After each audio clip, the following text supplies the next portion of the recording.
Welcome to the Front Office Podcast. I'm your host, Marcus Cameron. Good to be back. I hope you guys enjoyed the last episode with me and Sean Elwood. Finally got him in the booth, or the garage, I should say. It's good to get an episode done.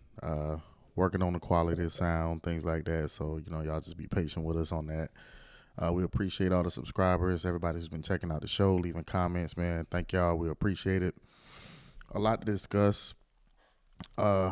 First off, I always like to start the show with something that's just bothering me. To my fellow gamblers out there, if y'all using Underdog, don't use them no more. This is a PSA. Scam alert. They owe me $250 right now for winnings. Will not cash me my money. Won't send me a check. Won't deposit to my account. It is what it is, man. It ain't a huge deal, but, just something that kind of rubbed me the wrong way is, Prize Picks and Sleeper is pretty good, though. They pay out when they supposed to. So, y'all just be aware, man. I even gave Underdog a shout-out on the last episode, I believe. So, we don't want no sponsorship, Underdog. We just want y'all to send me my money. That's it. Next piece of news, man, was the college playoffs. This past weekend, I wanted to record an episode about it. Of course, y'all know I'm a Florida State fan, so I definitely was in the mix of the controversy of Florida State being left off of the playoffs. The selection committee chose Michigan, Alabama, Washington, and Texas, which are all great teams. Alabama's great. They're in the SEC. Texas beat Alabama in Alabama the game, I think, second game of the season. Washington had a great year. And, of course, Michigan's undefeated. So, it's not bad picks. Here's my thought process on it. Is it wrong that Florida State was left out of the playoffs? Yes. Do I understand why? I do. If you go back and you watch the show with me and Elwood, I said I think they're going to leave us off because our quarterback is hurt, because I knew about the rule of missing players. That was something when they first came out of the playoffs that kind of jumped out to me, and I'm just like, they're not going to let us in. They're not going to let us in. As a fan, I'm hurt. I hurt for my guys. You're sending the message that it doesn't matter what you do on the field. If it's not appealing to the public eye, we're not going to put it on TV, or we're not going to do that. And before the playoff committee, there are plenty of cases in which, it's a David versus Goliath thing. Ohio State with the third string backup quarterback goes out there and wins the national championship. There are many instances. That's the most recent one that I know of. I felt like they should have been given the benefit of the doubt. The big thing I heard all week was, well, they didn't play anybody. Well, we played LSU when they was ranked number 3. Neutral field, SEC team, beat them. And it wasn't a close game. Second half, we really put it on them. Beat the Clemson team when they were ranked. Beat Louisville in the ACC championship. Ugly game. We out there playing with our third string quarterback. Still find a way to win the game. The game before that, you beat a pretty good Florida team. I don't think they were ranked at the time, but SEC team. So we're 2-0 against the SEC, 3-0 in ranked games. You go undefeated, you win the ACC championship, and you don't get in. That's kind of rough. It just sends the message that it's about the money, and that's what I said. I understand it. Hopefully, Mike Norvell had the guys ready, even with the backup, to go and try to do war with Georgia. I don't feel too great about that game. We do have the backup, and from a fan's perspective, that's not Florida State. I got into it with a guy on Facebook because he's just like, nobody wants to see y'all get your asses kicked, and it ain't about that. They earned the opportunity to be there. They should be able to be there. If they get their ass kicked, they get their ass kicked. Nobody kicked TCU out when they was playing for the national championship. They just lost 66-7. That is what it is. But they earned the right to get their ass whooped. So I guess that's my thing. Is like, at least let us go out here, because you never know what's gonna happen when you lace them up. But that's all I really got on that, man. I'm not going to spend too much on it. It's over and done with. I kind of wanted to get an episode in earlier this week when everybody was commenting on it, but it is what it is. Not going to too much worry about that. Tonight I watched I believe it's the quarterfinal of the in-season tournament for the NBA. Great games. Well, one good game. One game was a complete blowout. It was a great game for me. I'm a Laker fan. I love to see it. But the first game was really good. And let me make a statement. Tyrese Halliburton has arrived. I believe he is a superstar. He's got the look.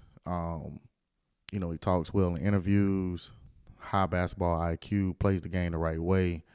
I watched him tonight, and we talking about it at work, and I was just like, I don't know if he's gonna cover it. I think it was points, rebounds, and assists for 45. No problem. No turnovers. Going against Dame Lillard and that Milwaukee Bucks team. Indiana's just a really good team. My partner Mike Jones, man, shout out to Jizzle. He had been saying that, Indiana's for real. He definitely put that in my ear. And I told him, I said, I don't think they're better than Boston. And I still don't. I don't think that they're better than Boston. But Indiana is a team to be reckoned with in the East. I think we're watching a superstar grow up right in front of us with Halliburton. I think he's a top 5 point guard in the NBA right now. And I'm not talking about over the past 5 years. I'm not talking about even last year. I'm talking about from the beginning of the season to right now where we are. I don't think you can argue that Tyrese Halliburton isn't a top 5 point guard, period. I mean, he has stretches where he has games with no turnovers, and he's got the ball in his hands all the time. The Indiana team is young. They got great pieces on there. They just look like they're having fun playing basketball, and that makes them dangerous, very dangerous. The Bucks, I wasn't disappointed. I thought they played hard. I think the Bucks are still trying to gel and still trying to work the whole Dame and Giannis thing. Chris Middleton just came off minute restrictions. Losing Drew Holiday just hurt them defensively. It kind of hurt their identity, I think. And they're going to have to find a way to replace that. But those are veterans. I believe in both of those guys. I know Giannis is, Giannis. Dame Lillard is a superstar. He's an amazing guard. Not really worried about them being able to win games. Even with the loss tonight, they still got to the last four. The top 3 teams in the West, Sacramento, Minnesota, OKC, and Denver. None of them made it, but the Pelicans made it. So, it just goes to kind of show you the level of competition that it breeds in this in-season tournament. Boston didn't make it, and I think they're the best team in the East. Philly didn't make it, probably the second best team in the East. But Indiana is definitely going to be a team to deal with. I probably wouldn't want to play them. We'll see. It's a long NBA season, injuries, trades, things like that. So that was the first game. Indiana was able to pull it off. The second game, the Lakers completely dominated the Pelicans.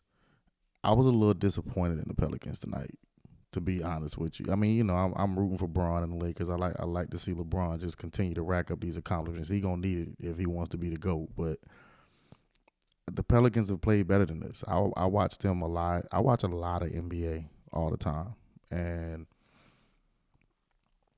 they just looked like they gave up. Like after the second quarter, like it was no fight. I think they were down 15 going in the half, maybe even 10 or 11. Zion got to get in shape, man. He's from South Carolina, your home team. We support him. We're not going to criticize the brother, as far as anything in his personal life or even be too critical basketball-wise just because, he's where he is. He's not a bust.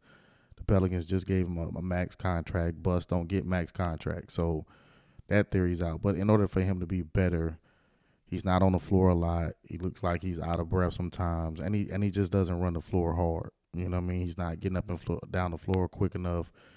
I think Charles and Kenny pregame was saying, he needs to average more rebounds. I think Shaq said it. He needs to average more rebounds per game. I agree. And tonight, I thought LeBron did something that I watched Greg Popovich do to him when they first got to the finals, which was he's an athlete. He's a freak. There's nothing we can do with him. Just back off and let him shoot. And he was backing off like into the middle of the lane on Zion. Zion, you're going to have to fix that, bro. Like, that's a little stop and pop, 10, 12-foot, maybe even 15-foot jump shot. Like, you're going to have to add that consistency to your game in order to stay relevant because, you're going to lose the athleticism. And right now, you're not the best player in the NBA, even with your athleticism. So, and I'm sure he's aware of that. But I would like to see him just add a few more tricks in the bag and be a little bit more of a threat.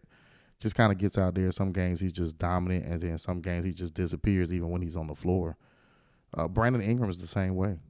I saw him play at the Chick-fil-A Classic. Amazing basketball player, great skill set, can shoot the shit out the ball. Real smart player and plays with a little bit of a chip, but he's the same way. Sometimes he's out there and he just disappears, and I think that's from lack of having a real point guard. No offense to CJ McCollum. I think he's more of an assassin type guy, great shooter, has a high enough basketball IQ to get you into sets and, run the point guard spot. Absolutely. But do I think he can dominate and really control the game? No. Not like a Chris Paul or not like a De'Aaron Fox or a Halliburton or even a Steph Curry. Jalen Brunson is another good one who really controls pace with the way that he brings the ball up and how he gets his guys involved. I just think that team, I don't think Zion's going to be there come All-Star break. I think they're going to end up breaking that team up. It's unfortunate. I like Willie Green as a coach. I like when the young players or young ex-players get an opportunity to be able to show what they can do when they get their head coaching job, and I just think that's going to really hurt them if you lose Zion, depending on what they get back. But, yeah, super disappointed in the Pelicans. Hopefully they'll figure that out, and there's one of my teams I feel like is going to be in the play-in again this year. Lakers look great, completely dominated. LeBron James is LeBron James. Looked great out there. AD didn't have a big night, but 16 and 15, that's what you want. You want him to be able to get rebounds, affect the game in a different type of way than just scoring. So now we got the Pacers and the Lakers. Me personally, I'm not sure yet, but I almost want to take the Pacers, but I think the Lakers will find a way to win. I think Anthony Davis will be a bit much, and I think LeBron James will be a bit much for their young wings if he can come out and play with the same energy. So that's pretty much all I had, man. Again, thank you all the subscribers, everybody who checks in, man. We really appreciate it. We got some more shows where me and Elwood will be together. And also, we'll be getting some new gear. I know y'all tired of me wearing the same thing, but, if it ain't independent, we ain't rocking it. So, High Flight Apparel, this is the blue Everybody versus Bad Weed hoodie. Appreciate y'all checking in, man. We will be probably doing another show on Monday. And then hopefully by the next week before Christmas, we'll definitely get Elwood back in the studio so we can get some more stuff done. And also, I got a special surprise. Should have everything edited by next Sunday. We having our annual Christmas party at the house, man. It's always a great time. So I'm going to do some impromptu interviews just, right there in the garage, man. So it'll be dope, man. Thank y'all for checking in, man. We'll catch y'all on the flip side. Peace.